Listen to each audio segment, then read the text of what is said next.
So the significance of Earth Hour, would you say, is now more than ever even more important?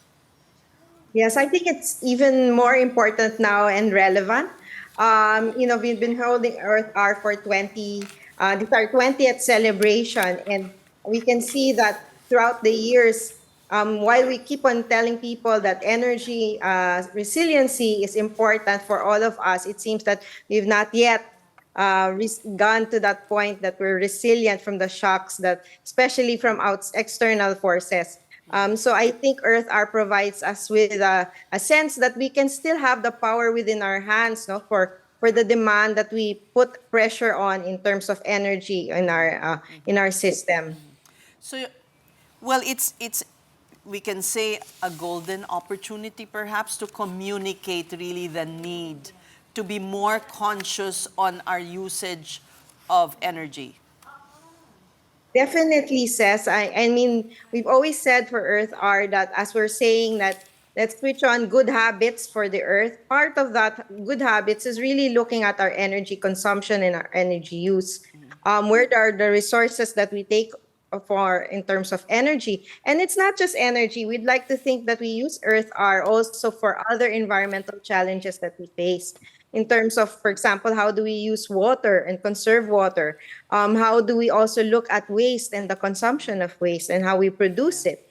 So Earth R is really encompassing not just the electricity, because it's very clear that the 1 ounce switch off is about electricity, but we'd like to say that Earth R really is something that we've used as a platform to get people aware about environmental challenges and the solutions that they can do. But what is tragic about what's happening now is the damage to the environment of this war that's raging in the Middle East. Well, definitely. I mean, this war that we're all, very far from us, but we feel the effects very keenly. And it's not just us in here, and of course in the metropolis, but even I would say even down to our, mga kababayans all the way to the coastal communities, they are going to feel the Yes. brunt. So I think now is that we are really getting people to not just to raise the awareness, but I think now is that we let us make this a consistent call also for people to really look at how they use our resources so that we can make our planet sustainable for years to come amidst this crisis that we're now facing. All right, Attorney Ibay, I believe it's your 20th anniversary, 20th year celebrating Earth Hour, and what timing, no, in the middle of this. Now, what would you like to tell people in today's current situation na parang paano ba tayo talaga magkaka-conserve in our own ways? Because, I mean, government will say, yes, conserve in your own ways, but it's a little vague and broad. Yeah, definitely. I mean, there are a lot of ways to actually do it. And first of all, thank you for greeting us. This is our 20th global celebration of Earth Hour. And part and parcel of what we've been telling people that even simple acts of, not just like switching off the lights, but switching off with the conscious and understanding that this actually helps our planet in a very positive way. So that includes, if you don't need to use electricity or close your lights when you leave the room, use energy efficient appliances. This goes from aircon to even your gadgets, and also in terms of the usage also on a day-to-day basis.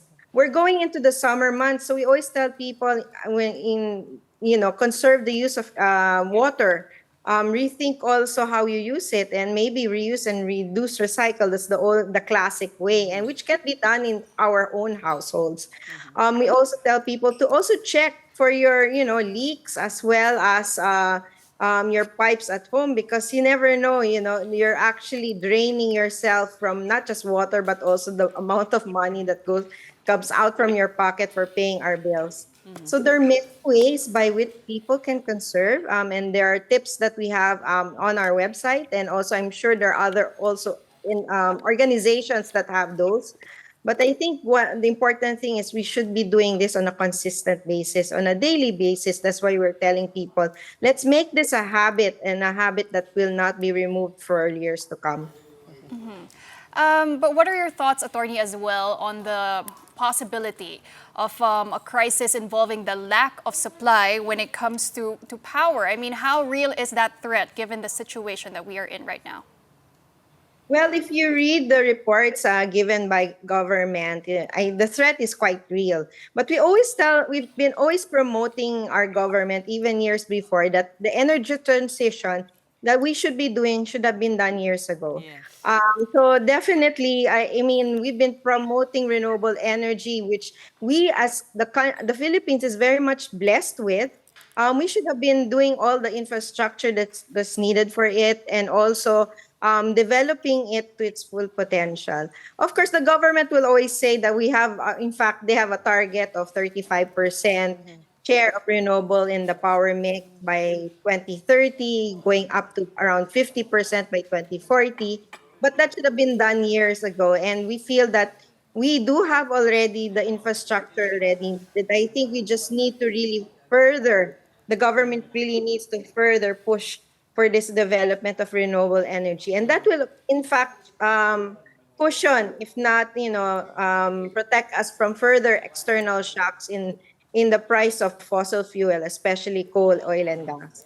While this hour is largely, you could say, symbolic in a way, how much less greenhouse gas emissions are, by how much is the reduction of this crucial 1 hour period?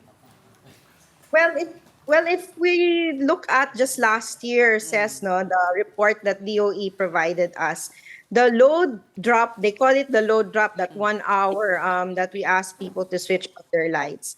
The load drop was equivalent to 161 megawatts of power, electricity. So that's equivalent to like a medium-sized power plant.